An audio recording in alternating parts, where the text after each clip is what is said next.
Hello and welcome to Unacademy, a one-stop destination for all the English medium civil service aspirants. Welcome to the fourth session of Indian economy within the initiative of Conquer Prelims 2024. Now, before I start the discussion, a very important announcement. It's almost very near for the UPSC Civil Services examination. That is, in terms of number of days, you have around 30 days before you write the ultimate examination, that is preliminary examination. Now, to understand what is the level of your preparation, to boost your confidence, to basically evaluate yourself competing with our competitors or other peers, we have arranged Unacademy All India Prelims Mock Test 2024. The test will be conducted on 26th May. There will be two papers, just like on the lines of civil service examination. In the morning, GS paper will be conducted from 9:30 a.m. and CSAT paper will be conducted at 2:30 p.m. The duration of the test will be 2 hours. The questions have been curated by our top educators. And the best part of this, once you finish the examination, you will get the All India rank, and there itself you can evaluate yourself as to how ready you are for the civil service examination. For further details, the mobile number is given here. Please give a call to this number. Now, with this particular caveat, let me start the discussion. Question number 1. Consider the following statements regarding urea gold. Read the question carefully. Take 60 seconds and solve the question. Then we will have a discussion on this.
Okay, let's start. Let's start analyzing the question. Consider the following statements regarding urea gold. Was this concept in the newspaper? Of course, yes. Please have a look at this. The government of India has launched urea gold very recently. Now, what is the idea? What is the concept all about? I'm pretty sure all of you heard of the term urea. Urea basically refers to a type of a fertilizer. And in case of urea, please understand, it is a nitrogenous based fertilizer. Nitrogenous based fertilizer. Now, very recently, there is a variant or a new version of the urea which has been launched. The name of this is urea gold. And what is the specialty about this urea gold? Remember this, along with the nitrogen content, along with the content of nitrogen, this will also consist sulfur. This will also consist sulfur. And that is the precise reason it has been named as urea gold. Now, what are the special features associated with urea gold? Point number 1, if you take urea gold, in this 37% will be nitrogen. Remember this, 37% will be nitrogen and 17% will be sulfur. Point number 1, okay. So, 37% nitrogen, 17% sulfur. And why is this important? Look at the first statement. It has the same content of nitrogen as the normal urea. Statement 1 is wrong. Why? If you purchase normal urea, right, that is, let's say you go to the market and purchase normal urea or the traditional urea, the content of nitrogen in the normal urea will be 46%. Remember this. This can be asked in the prelims because of sulfur or the urea gold now. So the content of nitrogen in the normal urea will be 46%. So in case of the Urea Gold, it has the same content of nitrogen? No, it has a different content of nitrogen. Done? Point number 1. It is sold in the same weightage as the normal urea. Please understand this. Traditionally or historically, whenever the bags of urea or the fertilizers are sold in the market, they were sold in a bag of 50 kgs. In a bag of 50 kgs. And Government of India looked at the consumption of urea, specifically urea. Why? Nitrogenous based fertilizer. The consumption of urea is very, very high in India. And Government of India felt there is too much of consumption of the urea. How do we reduce the consumption? I cannot obviously ask the farmer not to use urea, nor can I impose a restriction on consumption of urea. So what Government of India did was, intelligently, we changed the weightage of the bag from 50 kgs to 45 kgs. Is it okay? We changed the weightage of the bags from 50 kgs to 45 kgs, so that when farmer will go to the shop and purchase a bag, they'll simply keep on purchasing the bags of urea. And if I'm a farmer, if I'll go to the shop and purchase 10 bags of urea, without realizing I've not purchased 500 kgs, rather I've purchased only 450 kgs. So Government of India has reduced the weightage of the bags of urea to 45 kgs. What about Urea Gold? Is Urea Gold being sold in the weightage of 45 kgs? No, this has been further reduced to 40 kgs. Please remember, this has been further reduced to 40 kgs. So Urea Gold will be sold in a weightage of 40 against conventional urea, where 45 kgs per bag will be sold. And the logic is again same. The farmer, will be purchasing lesser quantity of the urea because they'll be purchasing by bags, not weightage, by bags. So second statement, wrong. This is also wrong. Third one, it has been developed by IFFCO. It has been developed by IFFCO. IFFCO is basically a cooperative, very, very famous by the way. All of you heard of nano urea? Nano fertilizers, specifically nano urea, is being developed by IFFCO in India. So is it developed by IFFCO? No. This is developed by, please remember the name of the company, Rashtriya Chemicals and Fertilizers, RCF, Rashtriya Chemicals and Fertilizers. So third statement is also wrong. So I hope you understand, all the three statements are wrong. Right option for question number 1 would be option D, none of the above statements. Is it okay? Can we go forward to the next question? Let's start. And some of you are asking, sir, what about the PPT? Where should I download the PPT? Please go to a Telegram channel. In the Telegram channel, after the class is over, the PPT will be uploaded. You can download the PPT from there. Now, let me go to question number 2. Start. Consider the following statements regarding one nation, one fertilizer. One nation, one fertilizer. Start. Take 60 seconds. Solve the question. Then we will have a discussion.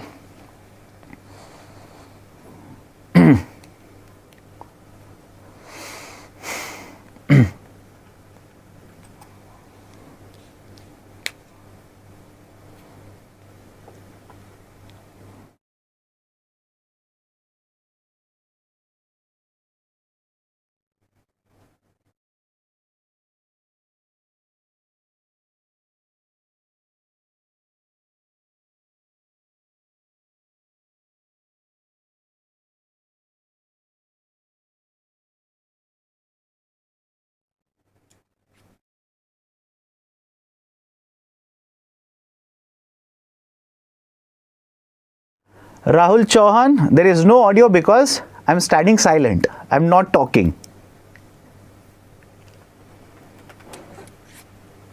Okay, let's start. Let's start. So consider the following statements regarding one nation, one fertilizer. This is the latest, one of the very latest reforms. And if you're following the kind of questions I'm asking, I'm basically asking the latest reforms of Government of India in the context of fertilizer sector. In the context of fertilizer sector. Okay, now let's start. One nation, one fertilizer. What is this, let's say theme of one nation, one fertilizer. Under one nation, one fertilizer, please have a look at this. The Government of India says, henceforth, whenever the fertilizers are sold, there will be a standardization that will be followed. Is it okay? There will be a standardization that will be followed. What do you mean by standardization? The bags in which fertilizers are being sold, the format of the bags, the design of the bags, on the bags what will be written, right? Whether the private sector or the government companies which are manufacturing them, whether designs or logos will they be allowed to be provided on the bags, etc., etc. These kind of norms or the guidelines have been announced by the Government of India. And this initiative, government calls this as One Nation, One Fertilizer. In fact, there is one more name for this, more of a political connotation, PMBJP. PMBJP, that is Pradhana Mantri Bharatiya Jan Urvarak Pariyojana. PMBJP, Bharatiya, that is Pradhana Mantri, Prime Minister, Bharatiya Jan Urvarak Pariyojana. Done. So this is one more name for this particular initiative, One Nation, One Fertilizer. Now what are the statements given based on this? Or before that, have a look at this. Fertilizer bags to carry PM Narendra Modi's appeal to limit its use. In fact, there has been a lot of discussion regarding this initiative. Why? There was one newspaper article which stated, or there was one event which took place wherein the bags which were sold were basically given in orange color. Now again, UPSC is not going to ask you all of this. You also don't focus on all of it. Look at the statements now. It will help in saving the subsidy expenditure of the government. It will help in saving the subsidy expenditure of the Government of India. Statement 1 is correct. Statement 1 is absolutely correct. How so? Please have a look at this. Earlier, listen to me carefully.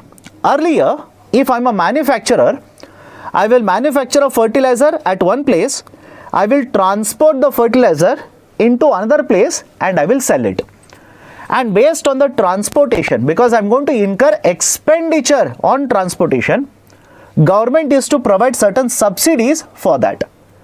Government used to incur certain subsidies on that particular transportation. Now government says, I am not going to give you any kind of a transportation subsidy. Why? The concept of branding, concept of let's say individual products, etc. we are going to minimize it. How? Under this initiative, that is One Nation, One Fertilizer, the bags will be designed in this way, and all the manufacturers, irrespective of whether they are public sector, that is government owned, or right the private sector, doesn't matter, they will have to follow the same branding methodology. In 2/3 of the size of the bag, or in 2/3 of the space of this particular bag, the same branding shall be used. The name of the initiative, right, this kind of a Bharat Urea name, etc. shall be used. And that is applicable to all the manufacturers, irrespective of irrespective of whether these are the government owned entities or private sector. And remaining one third of the space in the bag, the private sector company or the manufacturer will be allowed to use their logo, allowed to use their brand name.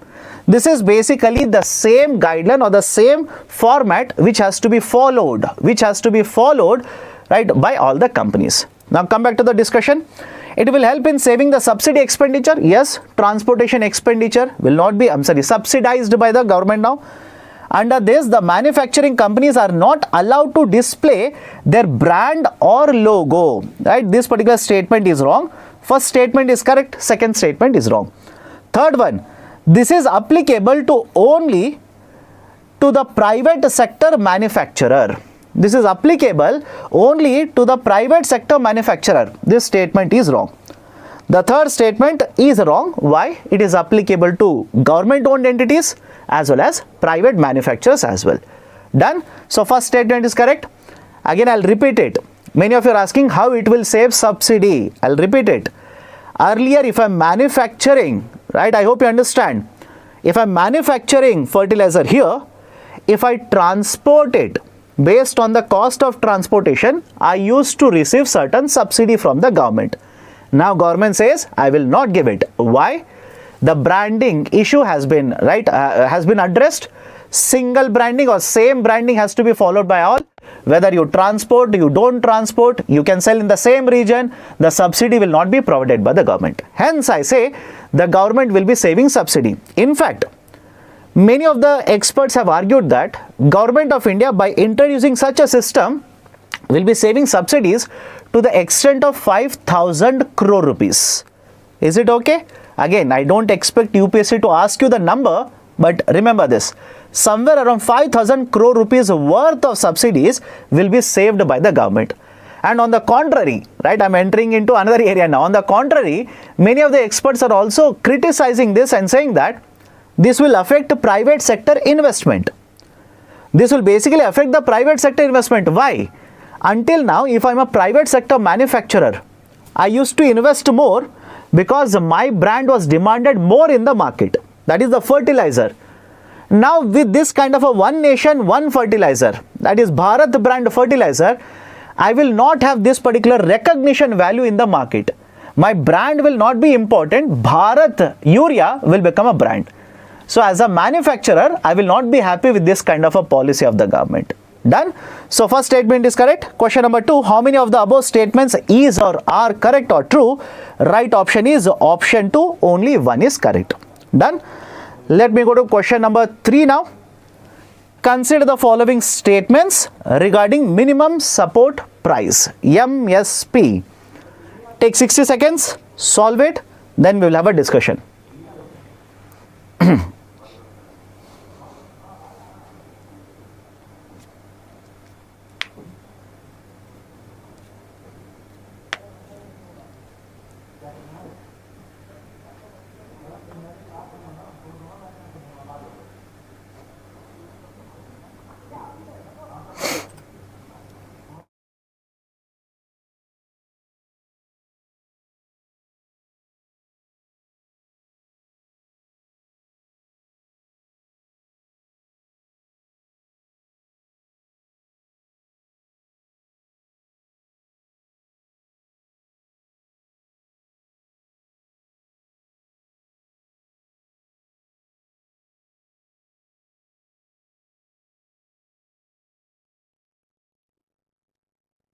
Read the statements very carefully.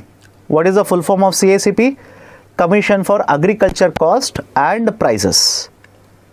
Commission for Agriculture Cost and Prices. Okay. Let's start. Let's start solving the question now. Consider the following statements regarding minimum support price. Minimum support price. Statement 1. Okay.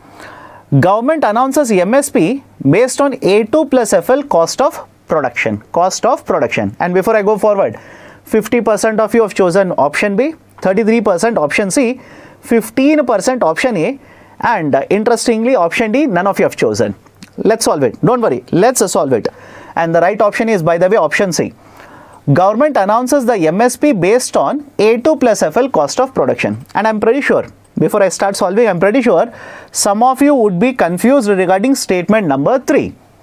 Some of you would be confused regarding statement number 3. You feel statement 3 is wrong. I'll address it. Government announces the MSP based on A2 plus FL cost of production. Straightforward? Yes. Straightforward? Yes. Please understand this carefully. The CACP, Commission for Agriculture Cost and Prices. Commission for Agriculture Cost and Prices will take into consideration various factors. For example, how much expenditure will be incurred by the farmers to cultivate the crop, right? How much will be the demand and supply for this in the domestic market? How much will be expenditure incurred to develop one crop compared to another crop? What will be the demand and supply in the international market, etc., etc. There are so many factors which are considered by CACP to give recommendation to Government of India. And please be very careful, CACP will recommend, CACP will calculate various cost of production and will recommend to Cabinet Committee on Economic Affairs. And please remember this, it's a Cabinet Committee on Economic Affairs which will announce MSP. All of you okay? Which will decide and announce MSP. CACP will recommend, CCA will announce it. CCA will decide and announce it. Now, whenever CACP will recommend to Cabinet Committee on Economic Affairs, remember there are 9 types of cost of production. Is it okay? I'll show you one more finger. There are 9 types of cost of production, 9 types. And I'm pretty sure those who have read the books, those who have read the newspapers would have come across only 3 types of cost of production. One is you would have come across A2, second one is A2 plus FL, and the third one is, right, the C2. Correct? Am I correct? Most of you who have read the newspaper as well as the book would have come across only 3 types. One is A2, second one is A2 plus FL, and the third one is C2. But please remember, are these the only 3 types of cost of production on which the recommendation is given by CACP? Absolutely no. A1, A2, A2 plus FL, B1, B2, right, C1, C2, C2 star, and C3. All of you okay? All of you okay, right? So there are 9 types of cost of production. Why I'm telling you all of this? Why I'm telling you all of this? Suddenly imagine if UPSC will ask you, out of all the recommendations of cost of production, C2 is the highest cost of production. Many of you will basically tick the statement as correct. Is it okay? Many of you will basically tick the statement as correct. You feel because you have read C2, you will simply tick C2 is correct. Absolutely no. There is a C2 star which will be higher than C2. There will be C3, right? C3 will be much higher than C2. That's the reason, please be very careful. And the only reason why I am giving you so much of information is because the MSP is there in the current affairs. MSP is there in the current affairs. And all the other important information, I'm pretty sure you would have already by-hearted when it is announced by the government, right? How many crops are covered by the government, etc., etc. I very well know you would have by-hearted. That's the reason I'm giving you additional information. Please be very careful, okay? So government announces the MSP based on A2 plus FL cost of production. Absolutely correct. Is it okay? Absolutely correct. Right, so A2 plus FL, government announces MSP that is equivalent to 150% of cost of production. And why 150% of cost of production? Government simply says they want to provide at least 50% additional revenue. Is it okay? At least 50% additional earning should be provided to the farmers. And that's the reason government announces 150% of A2 plus FL as a cost of production. And one more very important point. I'm pretty sure all of you heard of Swaminathan Committee. Please remember this, Swaminathan Committee. Swaminathan Committee recommended that we should not provide it based on A2 plus FL, rather we should provide this on C2. This can be asked, please be very careful, multiple reasons why this can be asked. Okay, so it should not be provided based on A2 plus FL, rather it should be provided based on C2. That was the recommendation. First statement, correct? Second statement, CACP which recommends MSP is an attached office of the Minister of Agriculture, is attached to Minister of Agriculture. Statement 2 is correct. It is an attached office. It is an attached office within the Minister of Agriculture. It was actually established back in 1965. Then it was basically called as Agriculture Prices Commission. Agriculture Prices Commission, APC. And over a period of time, in 1985, this has been renamed as a Commission for Agriculture Cost and Prices. Done? So second statement is correct. Third one, higher MSP is likely to cause inflation. Many of you will agree, many of you will disagree, but at least all of you will agree with this particular personality. Do let me know. You may not agree with me. I hope you understand. You may not agree with me, but at least will you agree with Reserve Bank of India's governor? What is the statement given by Reserve Bank of India governor? MSP increase to impact a CPI inflation by 10 to 12 points, right? 10 to 12 basis points, says Reserve Bank of India governor. So whether you like, whether you dislike, whether you agree, disagree, doesn't matter. Please take the statement and say yes. Now some of you will say, how? We will agree, but how? Please tell me how it will cause inflation. Let's start. Imagine I'm a farmer, okay? Imagine I'm a farmer. Government will increase MSP, okay? Government will increase MSP. Now, don't you think I would be expecting the same amount of money if I sell the crop to you? Think of it. Will I not expect the same amount of money to be paid when I sell the crop to you? So don't you think automatically the expectation of the market price, how much I should get in the market, expectation of that particular price, don't you think it will keep on increasing like this? That is the reason Many experts argue that government should not keep on announcing higher MSP. They should not keep on announcing higher MSP. This might distort the market. How? This might actually cause inflationary impact on the food grains in the market. Done? So have a look at the third statement. Higher MSP is likely to add to or cause inflation in India. So all the three statements are correct. All of you are okay now? So right option for question number 3 is all the three. All the three are correct statements. Please be very careful. MSP as a concept is very, very important. I am expecting a question either in the prelims or in the mains. I hope you understand. Or in the mains on the concept of MSP. Please read it very carefully. Now, let me go to the question number 4. Consider the following statements regarding DTAA. For those of you who will ask me what is DTAA, Double Taxation Avoidance Agreement. Double Taxation Avoidance Agreement. Read the statement very carefully. All the statements, take 60 seconds, then I'll have a discussion.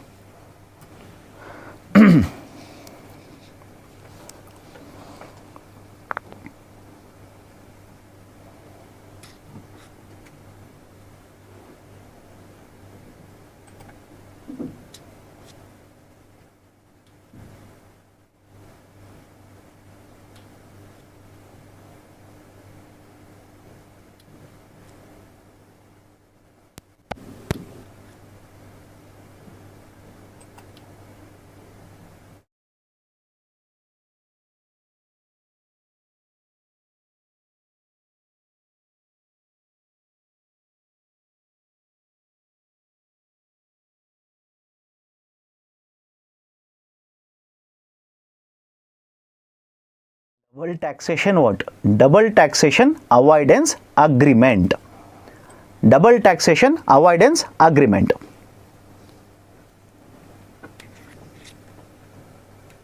Dheeraj, yes my dear, I had a discussion regarding the article related to this. I had a discussion in weekly recap. Okay, let's start. Let's start. Very interesting question by the way. Why? Very recently, there were two issues in the current affairs. Two issues. One, there was a discussion regarding, right? There was a discussion regarding India-Mauritius DTAA amendment. Correct? There was a discussion regarding India-Mauritius. They have a DTAA, Double Taxation Avoidance Agreement. There was an amendment related to that. There was a discussion and lot of foreign portfolio investors. I hope you are reading newspapers by the way.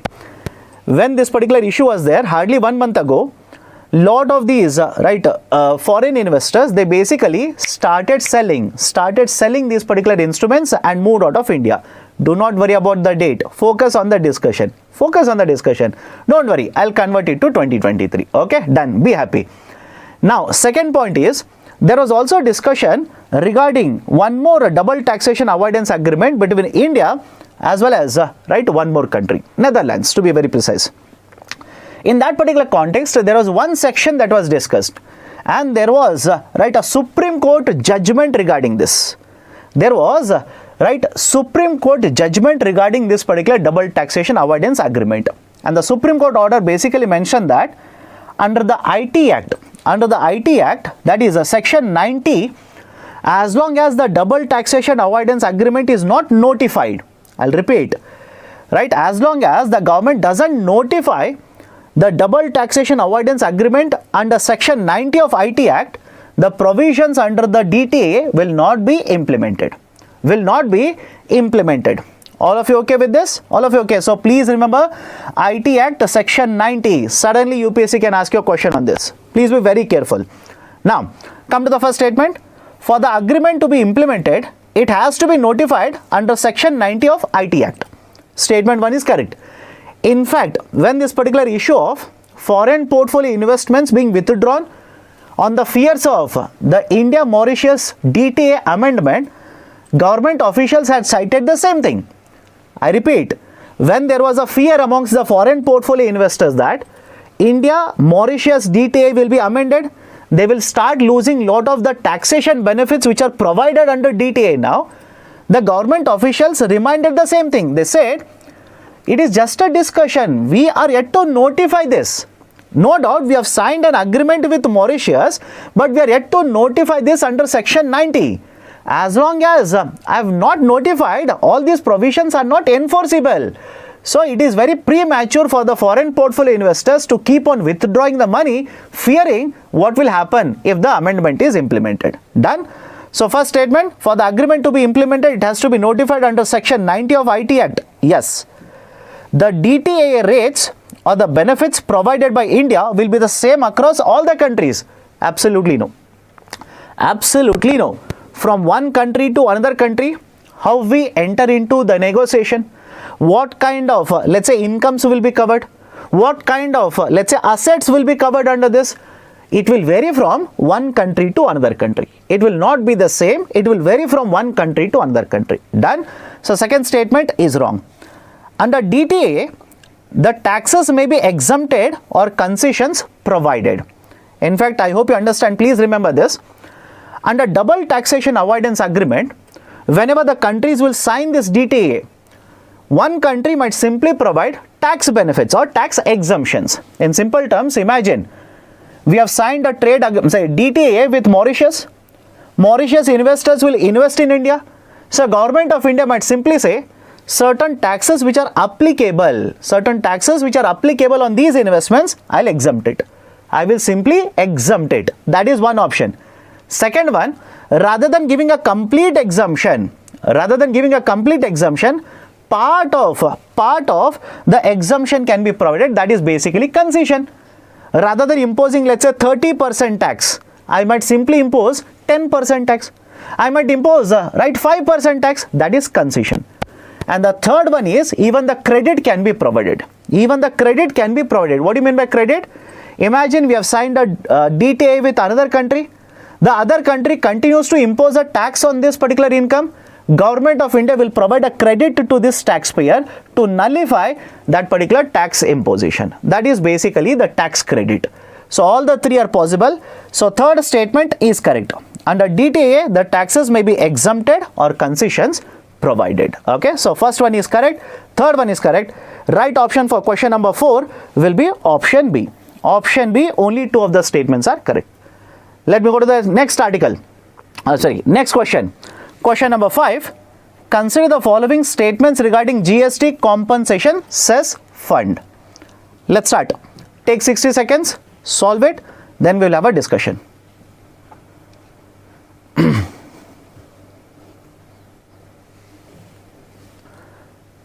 Okay, this is just an advice to all the students who are commenting. Please stop commenting unnecessary things in the comments, in the chat section, that is. Focus on the discussion, focus on the learning. If you are interested, please focus on the learning. Do not disturb others as well.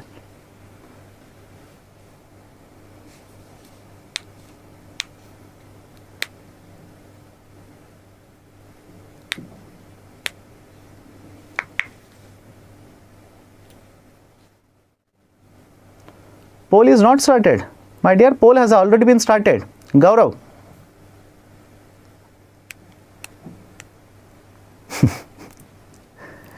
Vague questions, so all the 3. Good.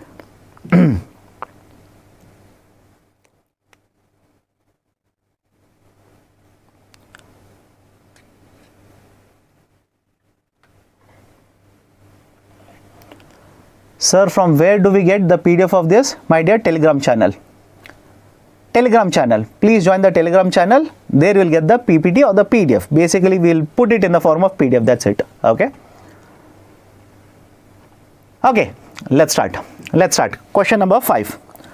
Consider the following statements regarding GST compensation cess fund.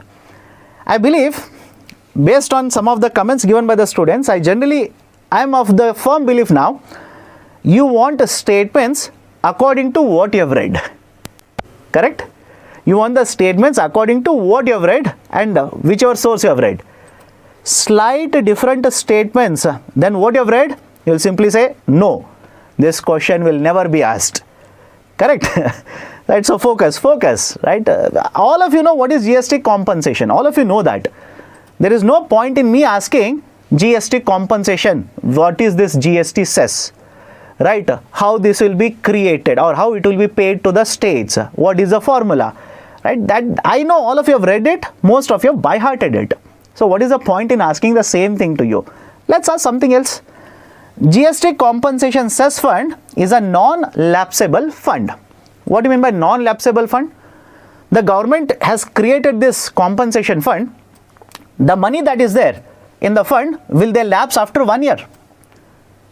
I hope you understand. Will they lapse? Lapse means will the money be taken out of the fund after 1 year? No. This particular fund is a non-lapsable fund. It is a non-lapsable fund. That is, the funds will be kept. The funds will not lapse, whatever the time period is. Okay. So first statement, is correct. It is a non-lapsable fund. Second one, the compensation for the states is provided under Section 7 of Compensation Act of 2017. Yes, absolutely correct. Sir, why have you given this kind of a specific statement? What UPSC might do, and many of the students will fall trap to this. Instead of mentioning, let's say, Compensation Act of 2017, UPSC will mention this is provided under GST Act.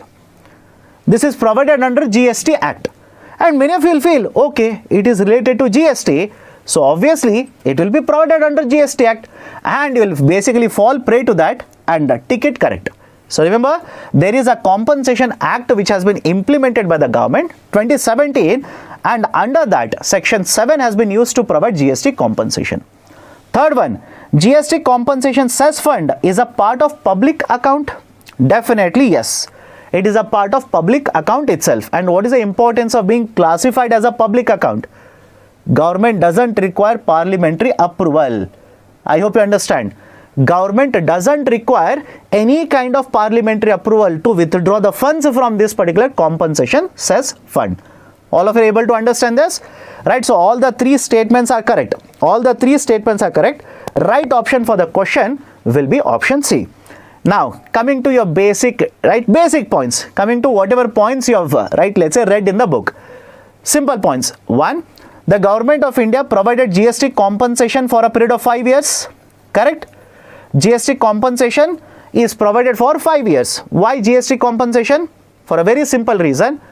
When the GST was introduced, many of the powers of taxation, the products which were earlier taxed by the state governments, they were taken away. They were simply taken away and kept under the GST. And because it is under the GST now, many of the states raised a concern saying that I might end up losing certain amount of tax revenue because I cannot decide now. I alone cannot decide now. That's a reason provide compensation to me. And that's the reason Government of India introduced the concept of Compensation Act, under which compensation, that is 100% of revenue loss. Remember this, 100% of revenue loss would be compensated by the central government for a period of 5 years. GST was implemented from 1st July 2017 plus 5. All of you know the CSAT mathematical calculation now.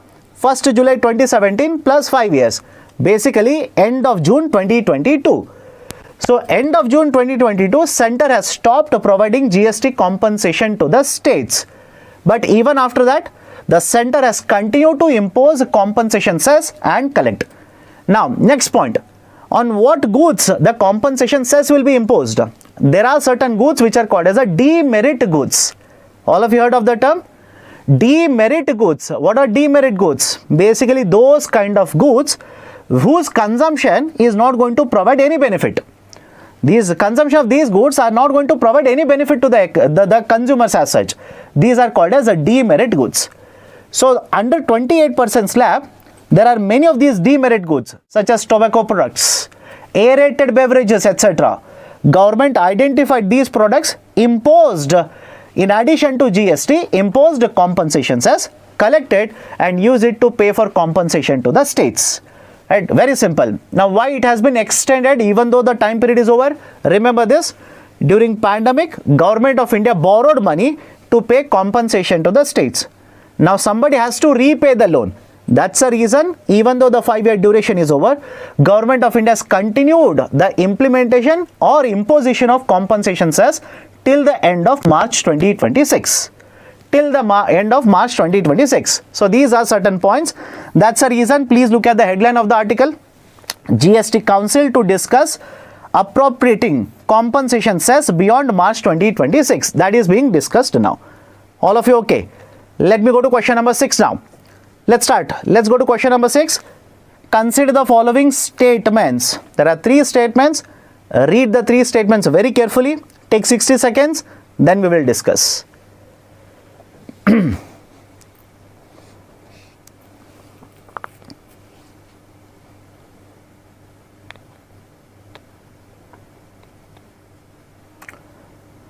Mini blogger, is there GST on alcohol? No, my dear. Because please understand, alcohol for human consumption comes under the state government purview. That's a reason. Again, connected to current affairs. Delhi alcohol issue, Delhi liquor case, again related to the concept of taxation itself. Okay.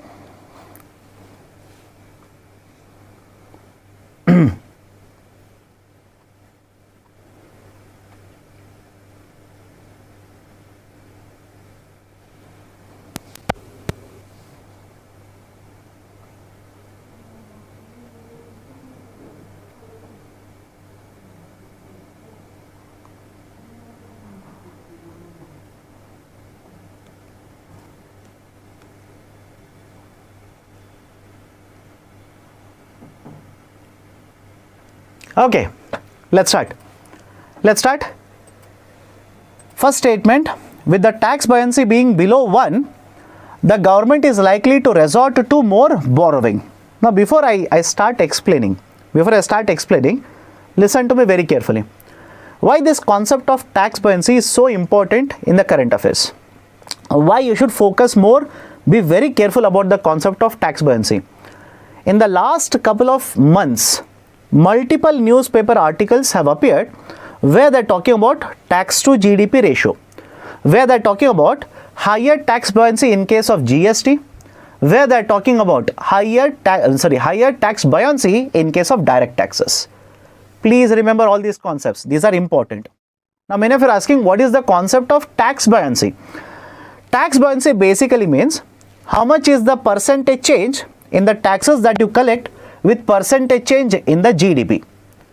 Is it okay? I'll repeat my statement. How much will be the percentage change in your taxes collected with the percentage change in the GDP is called as tax buoyancy. All of you okay with this statement? All of you okay?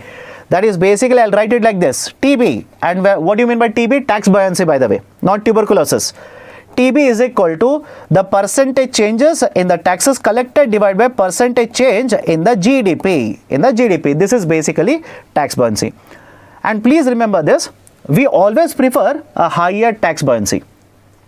Why? If the tax buoyancy is higher, let's say 1.8, 1.9, 2.3, etc., it simply means you are collecting more and more tax resources. Is it okay? It simply means the amount of taxes you are collecting is increasing. And is it okay if I say, if the amount of taxes that you are collecting increases, your dependence on borrowings will likely come down? Does it make sense or not? Please do let me know in the comment section. I repeat it. If the amount of tax receipts you are collecting will start increasing, government reliance on other resources such as borrowings automatically will come down. But if the tax buoyancy will fall down, and some of you might ask me, sir, how can tax buoyancy fall down? What if I say there is a large scale tax avoidance, tax evasion? Think of it. If there is a large scale tax avoidance, tax evasion, and government tax expenditure bill increases, automatically don't you think tax buoyancy will come down? Correct? So as a result of this, now have a look at this. With the tax buoyancy being below 1, the government is likely to resort to more amount of borrowing. All of you okay? First statement is correct. All of you okay? First statement is correct. Second statement. In the calculation of tax buoyancy, the real GDP is considered. Absolutely no. Nominal GDP. Always whenever these kind of, let's say, calculations are done, nominal GDP is considered, not real GDP. Second statement is wrong. Progressive taxes are more buoyant compared to regressive taxes or proportional taxes. Yes. Slightly technical, but understand, you should have conceptual clarity regarding this. Yes, progressive taxes are more buoyant. Why? Whenever income increases, whenever the tax base increases, don't you think the amount of tax rate or the tax rate that is imposed by the government on income taxpayers will start increasing? Correct? Does it make sense or not? With the rise in the income, right, that is with the increase in the tax base, the tax rate will keep on increasing. For example, tax rate can be 5%, suddenly it will increase to 20% if your income crosses above 5 lakh. It will increase to more than 30% if your taxable salary increases more than 10 lakh. So I hope you understand this. I hope you understand progressive taxes, they will become more buoyant as there is a change in the tax base compared to, let's say, regressive. Regressive will move in opposite direction. I hope you remember this. Regressive taxes will move in opposite direction. We had a discussion regarding progressive, regressive as well as proportional in our static discussion. There I discussed what is the difference between all the three. So if you have not yet caught that particular video, please go to my profile in the app. In the profile, there are special classes. Watch those videos. We had a discussion regarding this. So progressive taxes are more buoyant compared to regressive taxes or proportional taxes. Statement 3 is correct. Statement 3 is correct. So first one is correct. Third one is correct. Right option for question number 6 will be option D. Right option will be option D. Now before I go to question number 7, there were a couple of students who were asking me, sir, what is tax elasticity? Understand this carefully. Tax elasticity measures how much is the change in the tax receipts when there is a change in the tax rate. When there is a change in the tax rate, if you change the tax rate, as a result of this, how much will be the change in the taxes? That is the concept of tax elasticity. Whereas in case of tax buoyancy, when the GDP changes, how much will be the change in the tax revenue? That is tax buoyancy. Both are different. Be very, very careful. Okay. Let me go to the question number 7. Consider the following statements regarding advanced pricing agreements. Right? Please read the statements very carefully. Very factual statement. I know. You don't have to remind me. Very factual statement. Read it. I'll connect it to current affairs. Start.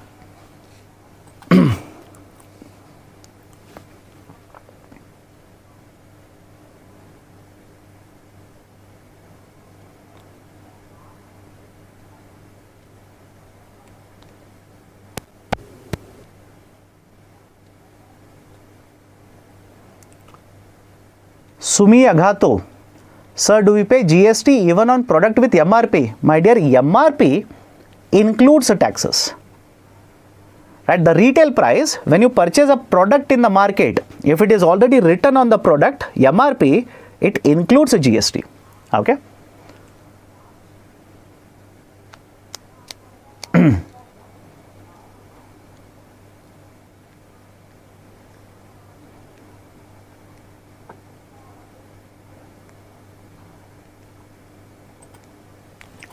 Okay, let's start. Very factual question. And if you ask me, sir, what is the logic? Why have you given this particular question? Is there any logic behind it? My dear, 2 reasons. Very simple, 2 reasons. CBDT signs 95 APAs in financial year 23. One of the highest. One of the highest, by the way. Okay, that is the reason. Second reason, please read the second headline given here.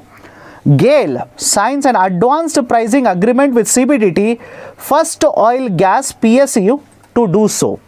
So these are the couple of reasons. These are the 2 reasons why I have given a question on the concept of advanced pricing agreement. Now, what is this idea of an advanced pricing agreement? Right, basic idea. Whenever there are transactions which are conducted between companies, we call them as transfer pricing. Is it okay? It is called as transfer pricing. That is, one company will sell something to the second company and get the money. This is called as transfer pricing.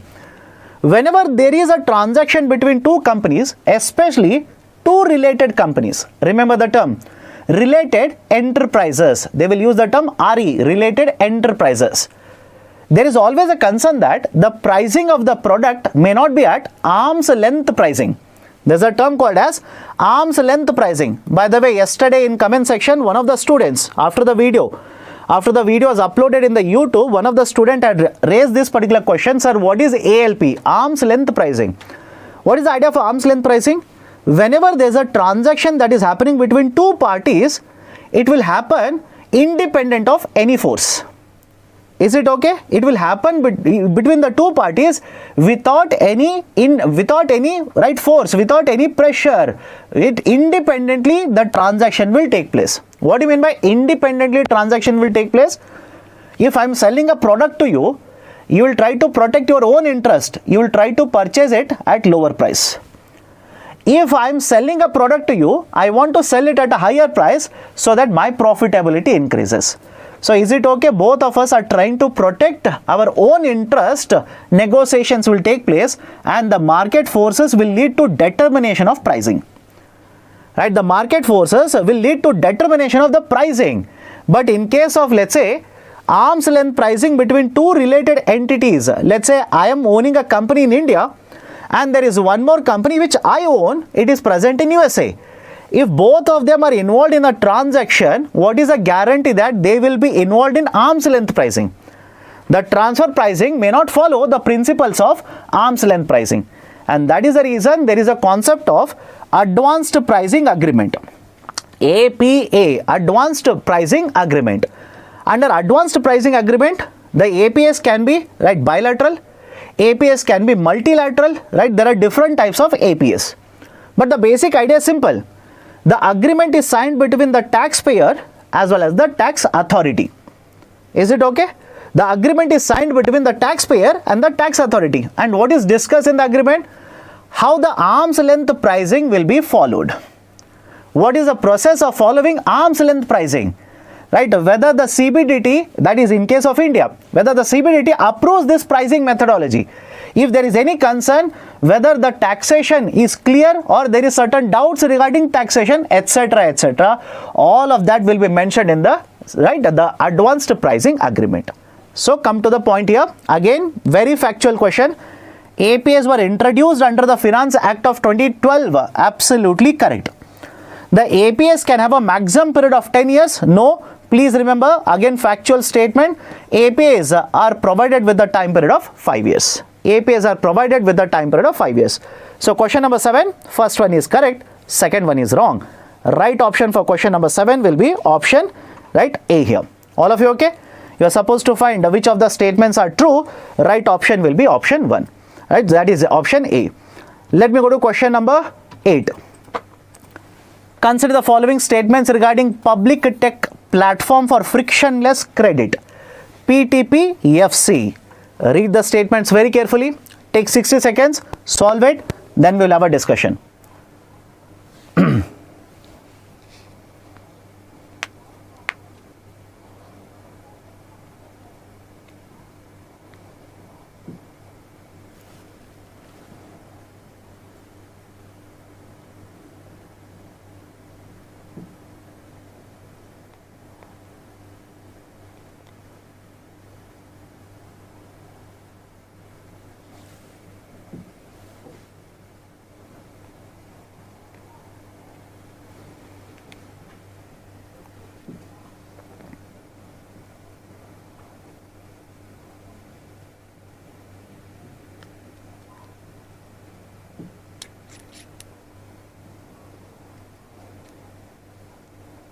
Some of you would have already guessed what would basically the platform be. And based on the name itself, some of you would have already made a guess. Okay, now let's start. I don't know how many of you have read this particular article. Okay, RBI to unveil the pilot to enable easier credit. In fact, it was there in the newspaper. Which newspaper? Your favorite Hindu newspaper. Okay, now what is this idea of that the pilot to enable easier credit? Please understand, generally it has been found that if an applicant, let's say the borrower will apply for a loan, there is certain time taken for issuing loan. Why? The bank might check what is my CIBIL score. The bank might check, right, whether I have ownership of any assets such as land. The bank will also check, right, my Aadhaar credentials, etc., etc. Now, in order to address this particular issue of time consumption, I repeat, in order to address this issue of time consumption and also reduce the cost which is involved in providing a loan to the borrower, Reserve Bank of India has proposed a new system, and the name of this new system itself, the Public Tech Platform. The Public Tech Platform for frictionless credit. For frictionless credit. What has been the proposal? Proposal is simple. This particular platform will collect means simply collect all of this information from different sources. For example, land record information will be collected from the state government database. Aadhaar KYC database will be used, right? So many other data sets will be used by this particular platform, and using this platform, now the loan applications will be evaluated.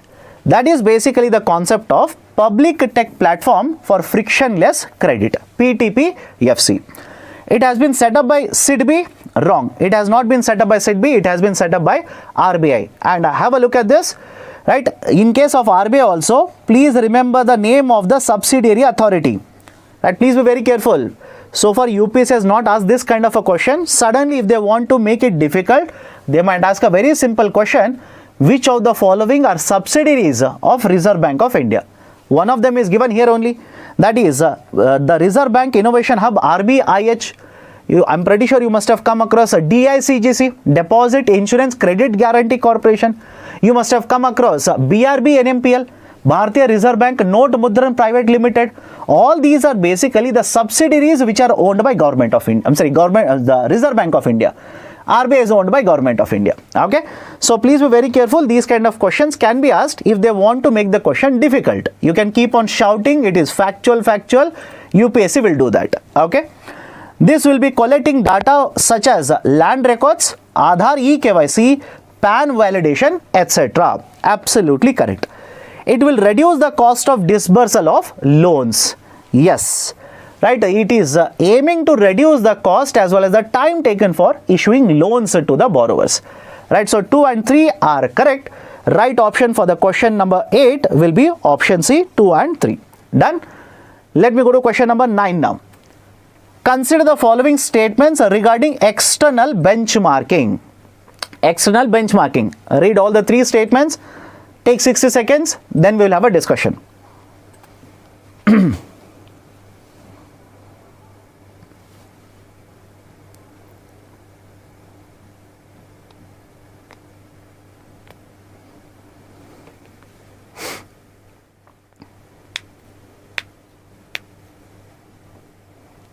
Priya Kumari, have patience, my dear. There are questions on that. Have patience.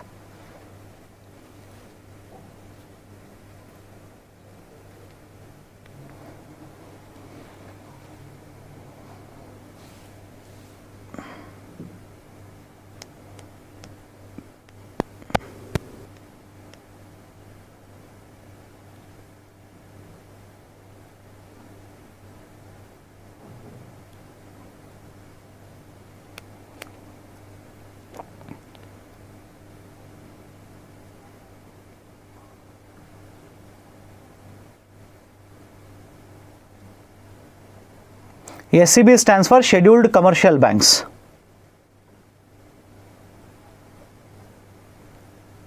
Okay, let's start. Question number 9. Let's start the discussion. Consider the following statements regarding the external benchmarking. Now, please be very careful.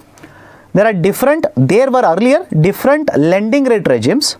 Today, the main 2 lending rate regimes, right? The main 2 lending rate regimes are simple. One is the concept of MCLR, marginal cost of funds based lending rate. MCLR, marginal cost of funds based lending rate. And the second one is external benchmarking. Right now, these 2 are there in the banking sector. So please be very careful. Before this, what were the different types of regimes? Interest rate regimes that were announced by Reserve Bank of India. We had a concept of base rate. Before MCLR, we had base rate. Before that, we had the benchmark primary lending rate, and before that we had primary lending rate. So PLR, BPLR, base rate, now MCLR, and we have also the external benchmarking. External benchmarking. Now the question is regarding external benchmarking. The lending rates will be much more volatile under this compared to earlier lending rate systems. Absolutely correct. Why?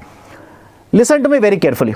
Under external benchmarking, the banks which will provide loans to, let's say, the MSMEs, to the housing sector, etc., they will link the lending rate to repo rate. They will link the lending rate to the repo rate. Most of the banks have connected it to repo rate. But is it compulsory to connect to repo rate? According to RBI guidelines, they can connect it to either repo rate, they can connect it to yield rate of 91-day treasury bill, they can connect it to yield rate of 182 days treasury bill. Or else there is also one more option, any indicator, any index which is published by the FBIL, Financial Benchmarks of India Limited. But most of the banks have chosen this idea of connecting to repo rate, and that is a precise reason. That's a precise reason why you will see in the last 2 years repo rate have increased, and the lending rates, especially on housing loans, etc., the lending rate also has increased. But having said so, please listen to me very carefully. Is it that all the loans issued are being connected to the external benchmarking right now? Absolutely no. Absolutely no. Why? There are certain loans which are given, for example, the corporate loans. There are loans which are given such as corporate loans. Corporate loans even today are connected to MCLR. And that is exactly what was discussed a couple of months ago in a newspaper. Again, one article I have given, multiple articles had actually come regarding MCLR as well as the external benchmarking. And this is said to be one of the reason, I repeat, this is said to be one of the reason why RBI is not changing interest rate very fast now. Right? If you have seen between 22 and 23, right? Between 22 and 23, RBI increased the repo rate by 250 basis points. After that, RBI has basically stuck to this particular repo rate of 6.5%. It is not changing. Why? It is said that around 40% of the loans which are issued by the banking sector are linked to MCLR, are priced based on MCLR. And MCLR, the changes of interest rates are not very quick. They lag. MCLR interest rates lag in terms of changes compared to external benchmarking. Because whenever repo rate changes within a quarter, within the end of this particular quarter, the bank has to reprice its loans. In case of MCLR, it is much delayed. That's the reason. Okay, now come back to the discussion. The lending rates will be much more volatile under this compared to earlier systems. Of course, yes, volatile means it will increase very fast, it will fall very fast. There will be a better monetary policy transmission under this compared to earlier system. Of course, yes.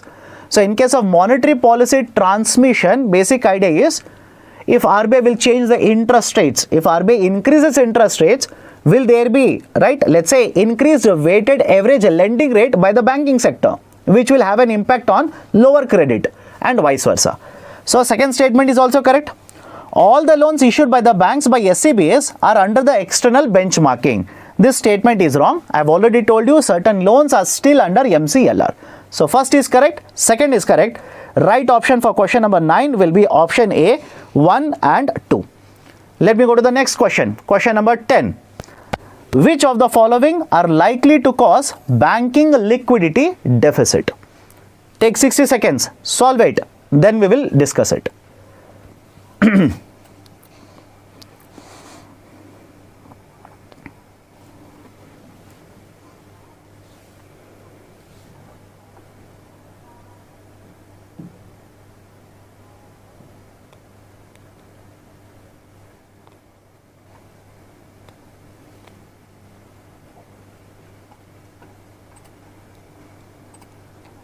Be very careful. Be very careful. Read the question, read the points very carefully.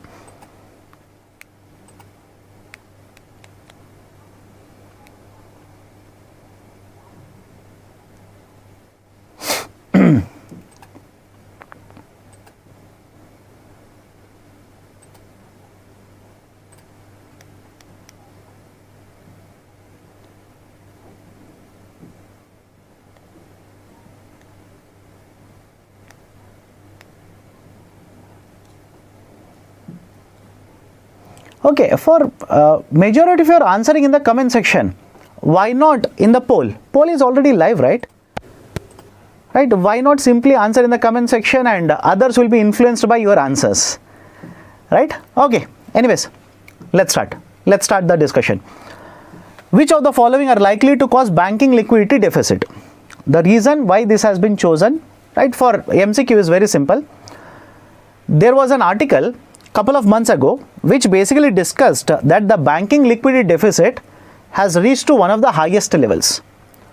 The banking liquidity deficit has reached to one of the highest levels, right? That is the reason why I've chosen the idea of a banking liquidity deficit. And moreover, it's not the first time that there is a discussion on liquidity deficit. It has been there in the discussion for, let's say, last 1.5 years. It has been there in the discussion. It's not suddenly in the month of January 2024 it has come up. No, it has there in the discussion for the last 1.5 years. Now, what is the concept of liquidity deficit in the banking sector? Listen to me very carefully. Point number 1, liquidity basically means the amount of money that is available for the bank to issue in the form of loans. Is it okay? The amount of money that is available with the banks to issue in the form of loan, that is called as liquidity. Point number 2, whenever banks are operating in India, they will borrow from RBI and they will lend to RBI, correct? They will borrow from RBI and they will lend to RBI. That is basically under the system called as LAF. All of you heard of this? LAF, Liquidity Adjustment Facility. We had repo and reverse repo earlier under LAF. Now reverse repo, right, has become useless to a very great extent. Instead of reverse repo, we are using SDF, Standing Deposit Facility. So under LAF, either the banks will borrow from RBI or banks will deposit to RBI. That is basically a concept of LAF. Now under LAF, please understand this. Under LAF, whenever banks are net borrowers, I'll repeat the statement. Under LAF, whenever the banks are net borrowers means what? Imagine banks have deposited 10 crore but have taken 15 crore from Reserve Bank of India. Can I call this as a net borrower? All of you okay? Can I call this as a net borrower? Understand the term net borrower, remember net borrower. Because anyways banks will borrow, but they will be net borrowers under the LAF. Whenever they are net borrowers under LAF, this is called as liquidity deficit. Is it okay? This is referred to as liquidity deficit. That is, in simple terms, overall in the banking sector, there is a lesser liquidity. That's the reason banks are borrowing from Reserve Bank of India. That is a concept of liquidity deficit. Now, what are the probable reasons? And all of these are the reasons, by the way. All of these have caused a liquidity deficit in case of Indian banking sector in the last 6 months. First one, advanced tax payments. Advanced tax payments, right? Many of these companies, many of the taxpayers will pay the taxes even before the due date. That is basically a concept of advanced tax payment. So when these will pay advanced taxes, they will withdraw the money from the banking sector. They will take out the money from the banking sector. So money is going out of the banking sector, creating liquidity deficit. First one correct. Second one, RBI intervention in the forex market. This is also correct, by the way. Right, in couple of months, because of RBI intervention in the forex market, that is basically RBI is selling dollars and purchasing rupees. All of you able to understand this? Imagine you're a bank. Imagine I'm RBI. Imagine. I know I'm not the Reserve Bank of India governor. So imagine you're a bank. There is a certain issue with the forex market. I will sell dollar to you. I will take rupees from you. Correct? I will sell the dollars, I will take the rupees to stabilize the currency, to stabilize the exchange rate. So all of you will agree, if I take rupees from you, the rupee availability in the banking sector will go down. Correct? The rupee availability in the banking sector automatically will go down. That will affect the liquidity. Correct? Second statement is correct, by the way. Third one, higher credit issuance. If you have read the newspapers, you will know this. The banks are issuing more and more loans. Especially the unsecured loans. Banks are issuing lot of loans in the last 1.5 years. That basically means the liquidity that is available with the banking sector is going down. That is also one of the reasons causing liquidity deficit. And the fourth one is festival season. Anybody has a doubt regarding festival season? Whenever festival season is there, people will consume more goods and services. Rather than keeping money in the form of deposits, they will withdraw the money and start purchasing lot of goods and services in the market. So that will reduce the liquidity in the banking sector, leading to concept of liquidity deficit. Okay, so all the 4 are correct. Right option for question number 10 will be option D, 1, 2, 3 and 4. Let me go to question number 11 now. Consider the following statements regarding voluntary retention route. Voluntary retention route. Take 60 seconds, read them very carefully, then I'll have a discussion.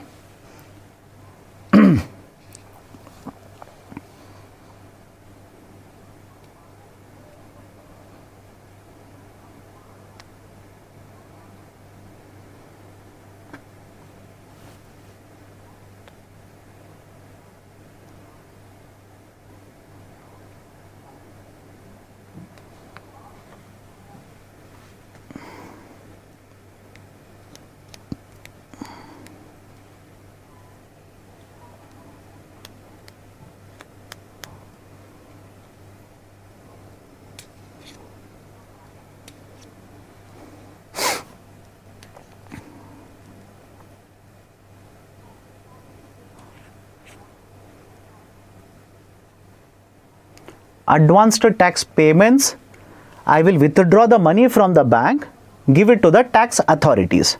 Automatically the money that is there in the banking sector will come down. That is going to reduce the liquidity.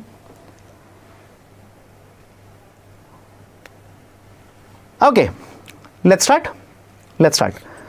Consider the following statements regarding voluntary retention route. Listen to me carefully. Okay, most of you, okay, B, 63% of you have chosen B, 17% have chosen C, 15% have chosen A, and 3% have chosen D. Others are still waiting maybe, right? Others are maybe waiting for what, I don't know, maybe the divine intervention. By the way, right option for question number 11 is option A. Only one of the statement is true. Only one of the statement is true. Let's start.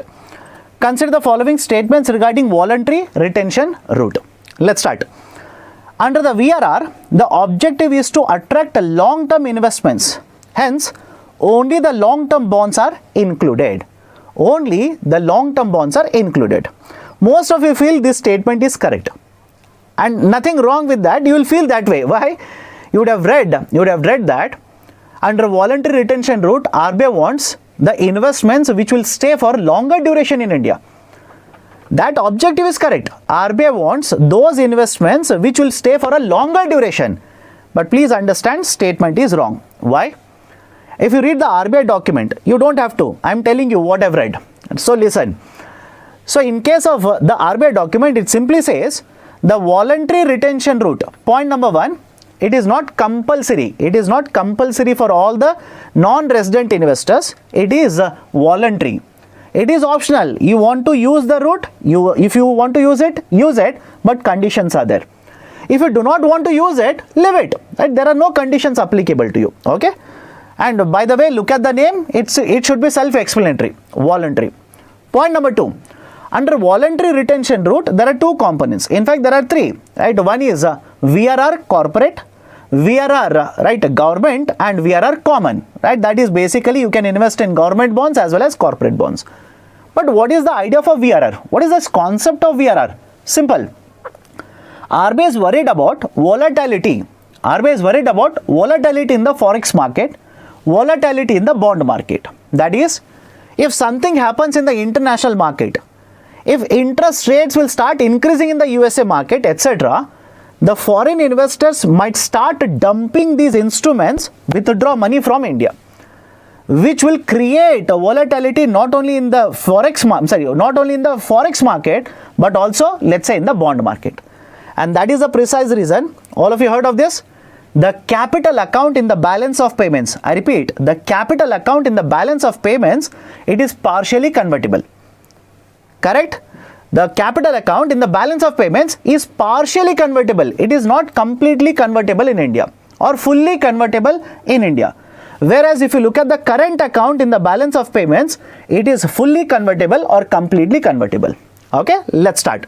Under VRR, RBI says, if you agree to my condition, you are allowed to invest in certain government bonds. Is it okay? I'll repeat it. Under VRR, if you agree to my conditions, I will allow you to invest in certain types of government bonds, but the conditions are there. What are the conditions? I will allow you to invest right? Without any limits, I will allow you to invest. Whatever limits are applicable normally, I will exempt them. I will relax them. You bring in the money, you invest in the bonds. Condition is, you will have to keep at least 75%. I repeat, you'll have to keep at least 75% of this investment for at least 3 years in India. That is basically the condition under VRR. Okay, let's start. Under VRR, the objective is to attract long-term investment. Yes. Hence, only the long-term bonds are included. No. Right? The government bonds such as state government bonds, central government bonds, treasury bills are also allowed to be invested under the voluntary retention route. It is allowed. Okay. So, first statement is wrong. Under this route, government and corporate instruments are covered. Yes. Yes, absolutely correct. Government bonds are included. Corporate bonds are included. Okay, that is correct.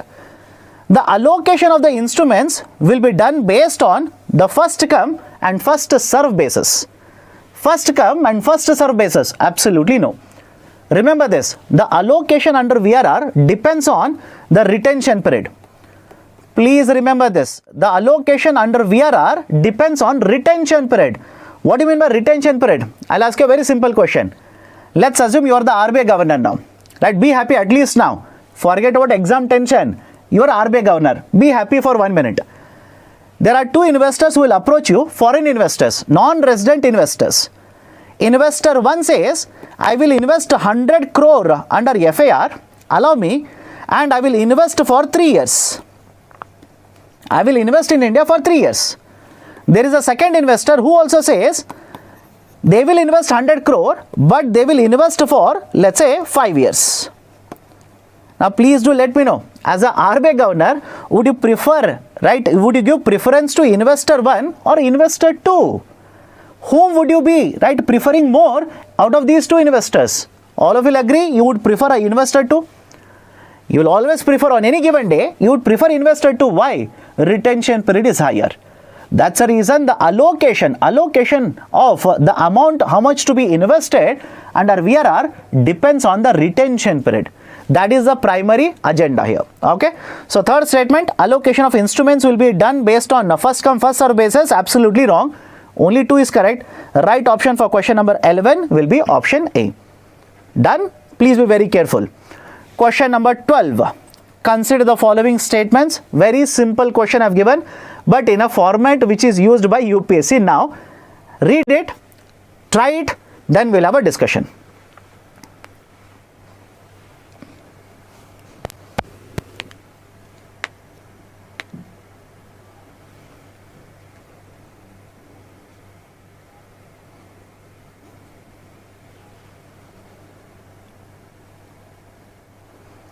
Minerva Mills, my dear, not just you, most of the students and including me, I also hate this particular kind of a question, but again, you cannot escape, you will have to answer these kind of questions. Okay, read the statements very carefully.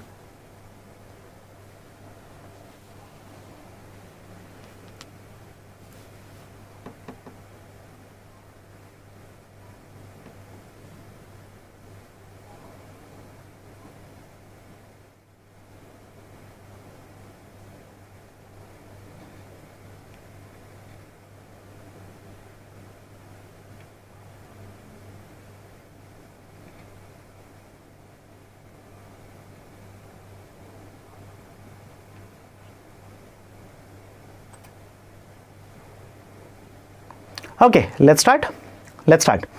Statement 1, the gold prices in terms of dollar has increased by a larger percentage compared to rise in its prices in terms of rupee. Statement 1 is wrong. I hope you understand. Statement 1 is wrong. Why?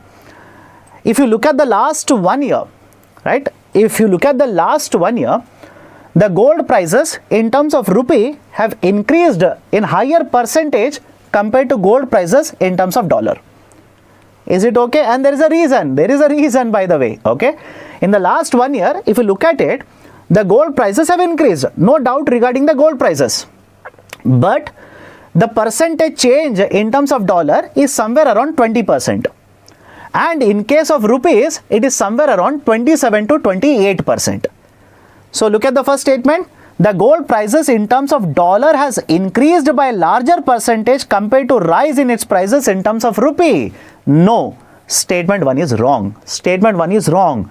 Rupee, right, in terms of rupee, the increase is much higher compared to the change in terms of dollar. Okay, second statement. Indian rupee has lost value against the dollar in the last 1 year. Yes, this is a right statement. Is it okay? This is absolutely the right statement. Rupee on an average, again please understand, on an average.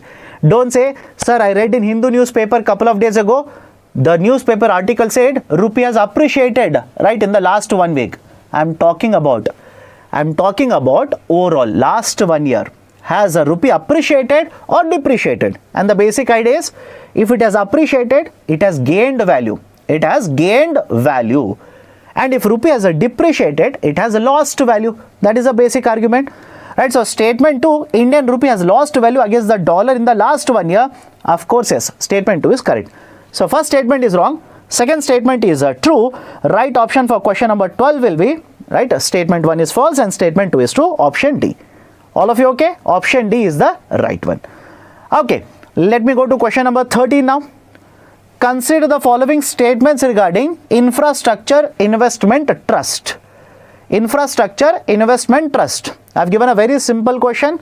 Read the statements, try to solve it. Right, after that I'll have a discussion.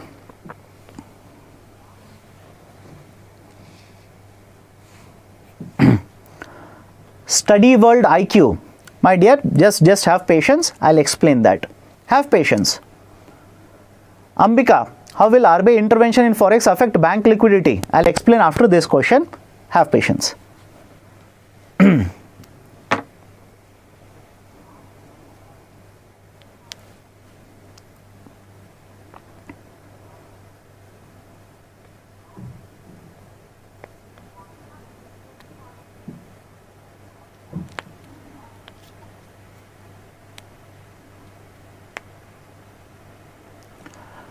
Okay, let's start. Okay, question number 13. Consider the following statements regarding infrastructure investment trust. Now listen to me very carefully. Many of you will be confused about the model of infrastructure investment trust, and rather than completely saying infrastructure investment trust every time, can I simply call this as InvIT? All of you will be able to understand? Because pronouncing that lengthy, right, let's say the acronym or lengthy name is difficult, I'll simply use a right acronym, InvIT. Now what is this model of InvIT? Very simple model. All of you heard of mutual funds? Imagine mutual funds. If I'm a manager, that is I'm an expert, all of you will give money to me, I will give you certain instruments.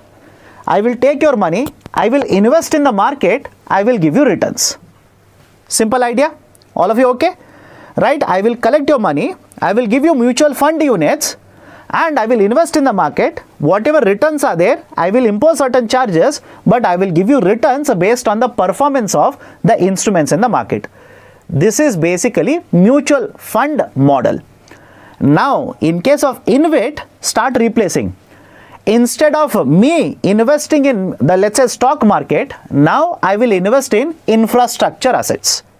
Very simple. Do not complicate this. Right? Although the model is much more complicated compared to mutual fund, listen to me carefully. I am basically a company. I will set up a trust. I repeat, I am a company.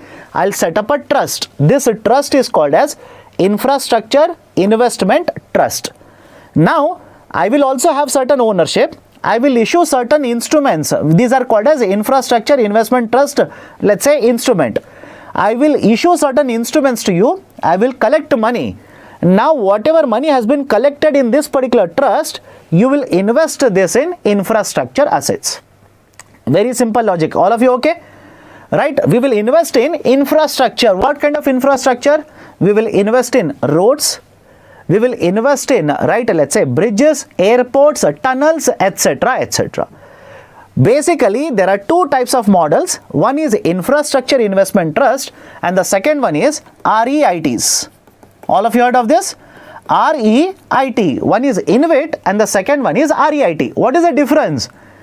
The structure remains the same. Only difference is, in case of InvIT, In case of InvIT, we will invest in all the other infrastructure except real estate. Whereas in case of REIT, we are going to restrict our investments into real estate investment trust, and that is real estate assets. All of you okay with this? All of you okay? How will trust collect money? My dear, if I issue an instrument to you, let's say this is a infrastructure investment trust instrument. If I issue this to you, can I collect money from you? Correct. It's basically the same as mutual funds. What is the complexity in this? It is just like a mutual funds. Only difference is, instead of investing in financial assets, which is done in mutual funds, I will invest in infrastructure now. But the structure is a bit more complex here. Why? Once I set up a trust, there has to be an appointment of a trustee. Is it okay? Right? That there has to be appointment of a trustee. Right? Trustee has to be appointed. We have to appoint project manager. We have to appoint investment manager. Generally, this kind of a structure is not present in mutual fund, but in case of the REITs as well as InvITs, this kind of a structure is available. Done? Right, so it will help in monetizing infrastructure assets. Definitely yes. What do you mean by monetizing? Please understand. Monetizing basically means giving value to certain asset. We are realizing certain value for an asset. We are allocating value for an asset, that is called as monetization. Is it okay? It will help in monetizing infrastructure asset. Absolutely correct. The model will help government meet the targets set up under National Monetization Pipeline. This is interesting statement. Why? All of you have read Hindu newspaper. In Hindu newspaper, did you people come across National Highway Authority of India, InvIT? Do let me know in the comment section. And that is the connection that I am trying to establish here. National Highways Authority of India, InvIT. NHAI, right, was the first government-owned entity to launch InvITs. That's the reason. That is the reason I'm asking you this question. The model will help government to meet the targets under NMP? Yes. Absolutely correct. Under National Monetization Pipeline, Government of India has identified more than 10 sectors. And roadways is one of them. Roadways is one of them. And within roadways, the minister stated that we will use different models such as a TOT. That is one more model of one more type of a model under basically the PPP, right? TOT, right? Toll, the concept of toll collections. And we have one more model that we are using, that is infrastructure investment trust. So we want to monetize assets under the roadway sector using TOT model as well as InvIT model. So it will help in government meeting the targets. Absolutely correct. Okay. InvITs are regulated by SEBI. Yes, InvITs are regulated by SEBI. In fact, this particular statement was used by the UPSC in one of the previous questions. Okay, so third statement is also true. Right option for question number 13 will be option C. All the three are correct. All the three are correct. Done. Let me go to question number 14. I have given an article regarding this. If you are interested, please go through that. Question number 14. Consider the following statements regarding Price Stabilization Fund. PSF.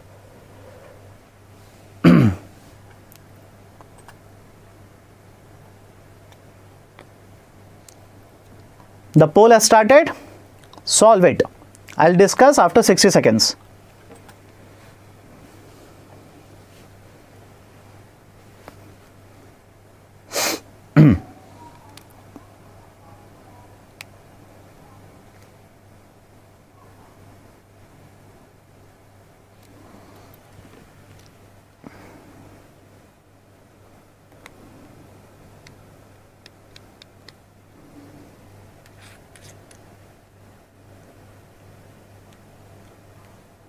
Read the statements carefully.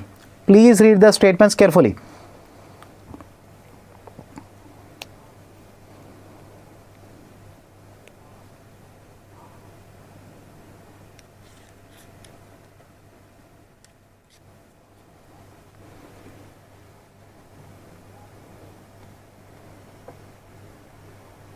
Okay, let's start.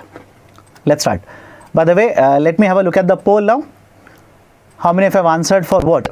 33% of you have chosen A, 25% for B, 25% for C, and 15% for D. Right? And the right option is A. Right option is option A. listen to me very carefully. Why I've asked you this question? There are 2 points specifically why I've asked this question. That is statement 2, statement 3. Statement 2 and statement 3. That's the reason I've asked a question. Right? Have a look at this particular article.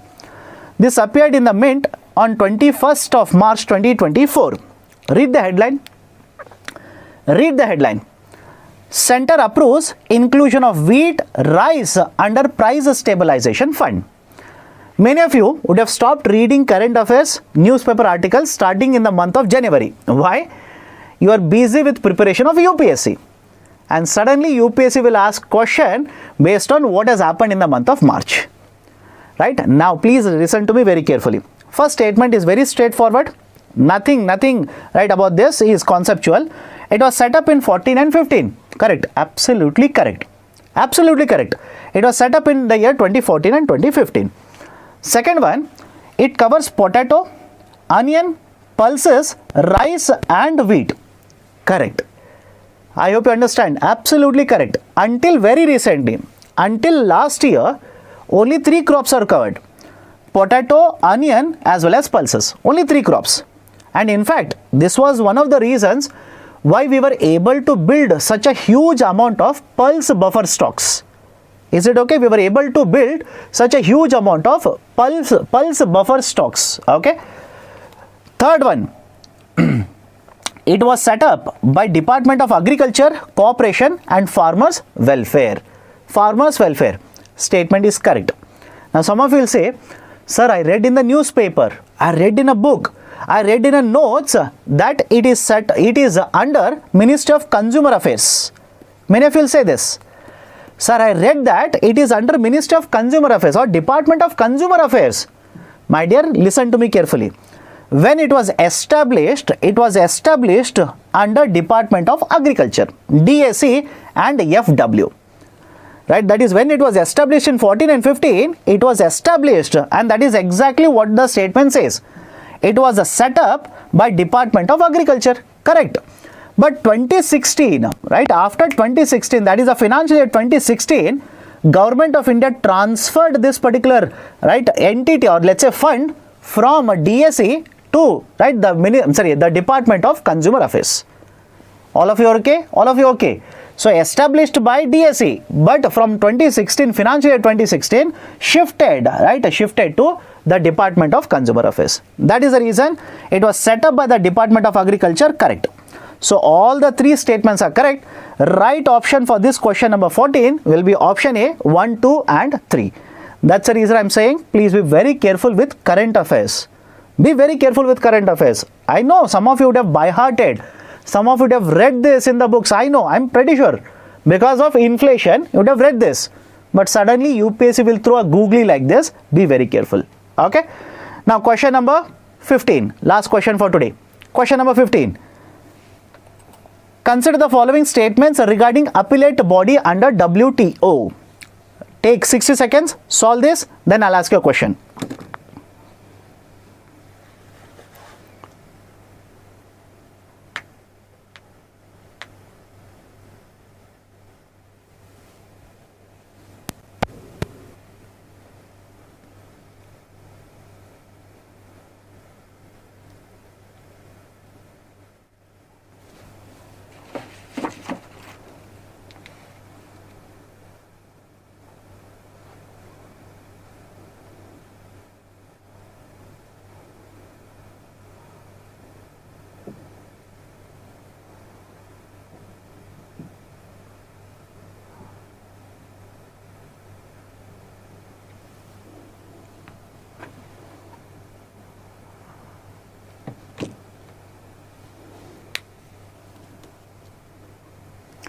Okay, let's start.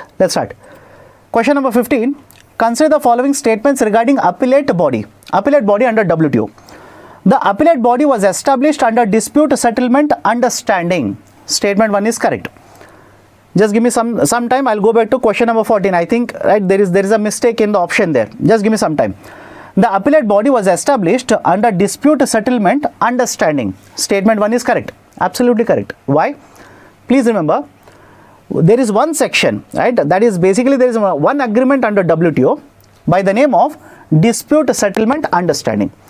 Under dispute settlement understanding, we have set up how, if there is a dispute between countries, if there is a dispute, how this particular dispute should be addressed. And the number of article, or let's say the serial number of article is section 17 or article 17. Under the DSU, we have set up a basic process which has to be followed. Please remember, the appellate body may only upload or modify the findings of the panel, as it is not allowed to reverse the findings of the panel. And please be very careful. Second statement is wrong. Why?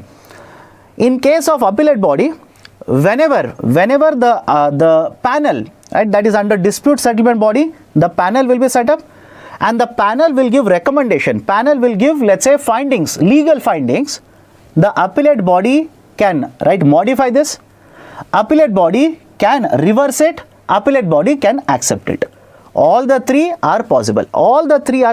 Okay. So appellate body is not allowed to reverse the findings. Statement 2 is correct. The Director General of WTO will act as a chairperson of appellate body. Please be very careful. In case of the appellate body, it's not the Director General. In fact, out of 7 people, the sanctioned strength, one person is appointed as a chairperson. Is it okay? One person for a duration of 1 year. Is it okay? One person for a duration of 1 year is appointed as a chairperson. Again, the duration can be extended by 1 more year. So third statement is wrong.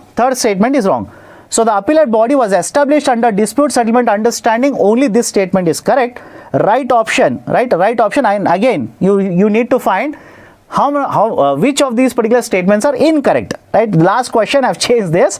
Which of the statements are incorrect? You need to find those which are incorrect. Second one is wrong. Third one is wrong. Right option for question number 15 will be option D. Option D, right, 2 and 3. Option D, 2 and 3. Done? Okay. So, previous question. Consider the following statements regarding price stabilization fund. Please make a correction here. Potato, onion and tomato.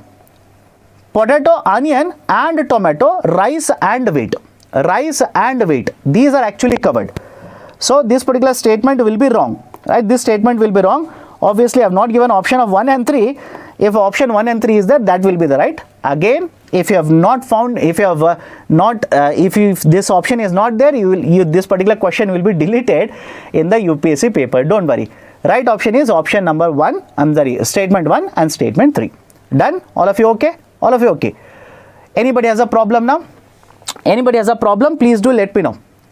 So these are the questions that I wanted to discuss with you people. Any questions, any doubts? Just a second. For example, yesterday's video, there was a question regarding bond price and yield. My dear, tomorrow we'll discuss. Right? Tomorrow I'll have a question regarding what is a bond price, what is the connection to the bond yield, etc. Tomorrow we will have a discussion regarding this. Don't worry. Okay. There is also a question about e-rupee. Difference between e-rupee. That is this e-rupee and this e-rupee. Two different types of e-rupees we have discussed yesterday. Right? So there was a question regarding, right? So what is the difference between this e-rupee as well as this e-rupee? Understand this carefully. This is a voucher. This is simply a voucher, right? Which can be issued by government. Again, government to provide welfare to you, which can be issued by the private sector, which can be issued even by the state government. On the other side, this e-rupee is basically money, central board digital currency. And many of the students, I am surprised by the way, many of the students put in a comment section, sir, is this e-rupee, that is this e-rupee, digital rupee, is it, right, fiat money? Is it, right, let's say legal tender? Of course, yes, it's a fiat money. RBI itself says it is as good as a fiat money. You can use it for conducting transaction. It is given value by Reserve Bank of India. Of course, yes. So this is e-rupee, that is currency, and this is basically a voucher. Both of them are completely different. Do not be confused in the UPSC examination. Done? Okay, so tomorrow, right, a very important announcement. Listen to me carefully. Tomorrow we will have a marathon session. As usual, we'll start from 7:30. I've created a large number of questions. Right, tomorrow we will have a lot of questions being discussed in the classroom. Please join the class tomorrow, same time at 7:30. What is a surplus transfer? What is a surplus transfer? Listen to me carefully. Reserve Bank of India will incur expenditure, will generate revenue. Is it okay? Reserve Bank of India will incur expenditure, will generate revenue. And when Reserve Bank of India will incur expenditure and generate revenue, the logic is very simple. The revenue is greater than the expenditure. And this particular gap is basically a surplus. Imagine RBI will earn 150 CR. RBI will earn 150 CR and basically RBI's expenditure is 100 CR. So there is a gap, there is a excess earning of 50 CR. This extra or additional earning of 50 CR, basically RBI says we'll call this as a surplus. And this particular surplus, how it will be distributed? How it will be distributed between the center and the state? Formula is given by Bimal Jalan panel. That particular panel has recommended how the surplus has to be divided between the center as well as the state. Okay, so that is basically the concept of a surplus. What is the tax elasticity? Right, so have a look at this. Tax elasticity basically means, understand this, tax elasticity measures how much is the change, in the tax receipt collection, how much is the change in the tax receipt collection compared to the change in the tax rate. That is called as tax elasticity. Okay, done? Right, section 47, section 21 and 22. My dear, yesterday I think we have discussed this. Section 47 talks about surplus transfer. Even now we had a discussion regarding that. Section 21 talks about, right, the public debt. Section 22 different. Yesterday we have discussed all of this, right? So, done then. So, let me stop the discussion today here. Let me stop the discussion today. Tomorrow, please join me sharp at 7:30. We will have a marathon session. Any doubts you have, please hold on to them or please put them in the comment section after the video is uploaded in the YouTube. I'll take up those questions, address them tomorrow. Okay, so take care. See you tomorrow, 7:30 p.m. And those who are still asking me, sir, where will I get the PDF? Please join the Telegram channel. The PDF will be uploaded there. Thank you. Have a great day.